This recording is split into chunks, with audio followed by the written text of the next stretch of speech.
দেশি বিদেশি বিনিয়োগ আকর্ষণে বাজেটে বিভিন্ন সুবিধা দিয়েছে সরকার। রফতানি বাড়াতে কর ছাড় সহ নানা খাতে এসেছে বড় পরিবর্তনের ঘোষণা।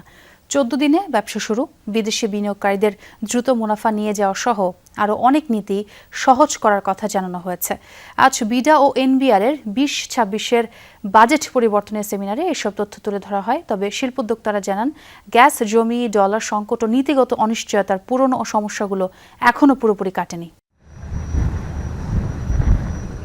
একটি শিল্পাঞ্চলের এই ফাঁকা জমি দেখে বোঝার উপায় নেই এখানে কারখানা দাঁড় করাতে কত বছর লাগতে পারে। কখনো আমদানি থেকে উৎপাদনে যেতে লেগে যায় দীর্ঘ সময়, যার নেপথ্যে রয়েছে বিভিন্ন লাইসেন্স ইস্যু, ভ্যাট ট্যাক্স সহ আরও নানা কারণ।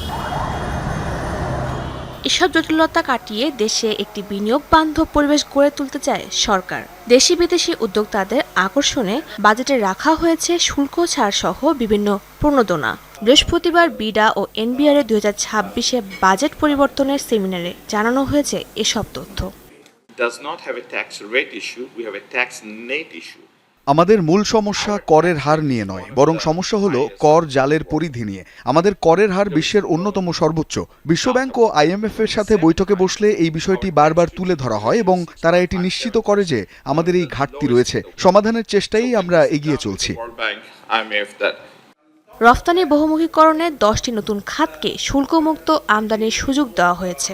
এছাড়া রফতানি পণ্যে তুলে নেওয়া হয়েছে বাধ্যতামূলক 30% মূল্য সংযোজনের শর্ত, যা ক্ষুদ্র ও মাঝারি শিল্পকে আরও সমৃদ্ধ করে তুলবে। বড় অন্তরায় কি বিদেশিদের জন্য? সেটা হচ্ছে পলিসি কন্টিনিউটি নাই এবং পলিটিক্যাল কন্টিনিউটিও নাই। পলিসি কন্টিনিউটি যে আমরা দিতে চাই সরকার থেকে, এই সিগন্যালটা দেওয়ার সবচেয়ে শক্ত জায়গা হচ্ছে বাজেট। অর্থনীতিকে গতিশীল করতে বিশেষ নজর দেওয়া হচ্ছে কর ব্যবস্থায়। 5 থেকে 10 বছর মেয়াদী কর স্থিতিশীলতা রোডম্যাপও দিয়েছে সরকার। ইভি ও সোলার কম্পোনেন্টে 2031 পর্যন্ত সুবিধা, সোলার বিদ্যুৎ উৎপাদনে 2035 পর্যন্ত রাখা হয়েছে আয়কর অব্যাহতির সুযোগ। এছাড়া স্টার্টআপে পূর্ণ ভ্যাট অব্যাহতির ঘোষণা দীর্ঘমেয়াদী দীর্ঘমেয়াদী আস্থার বার্তা হিসেবে দেখা হচ্ছে।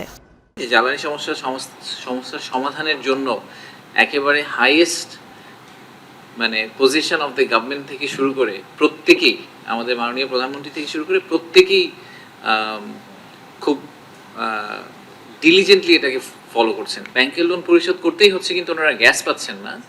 ওনাদের সরকার থেকে যে সার্ভিস চার্জগুলো আমাদের কাছ থেকে নেওয়া হয়, সেগুলোতে কি কোনো ধরনের ছাড় দেওয়া যায় কিনা, সেটা কিন্তু আমরা অ্যাক্টিভলি কনসিডার করার সিদ্ধান্ত নিয়েছি। বিডার তথ্য অনুযায়ী তাদের নীতিগত প্রস্তাবনার 82% এবং নিয়ন্ত্রণ মুক্তি প্রস্তাবনার 63% এবারে বাজেটে অন্তর্ভুক্ত হয়েছে। তবে মাঠ পর্যায়ে এর পরিবর্তন কতটা বাস্তবায়ন হয় সেটাই এখন মূল চ্যালেঞ্জ। শাহজিন অন্তরা, যমুনা নিউজ, ঢাকা।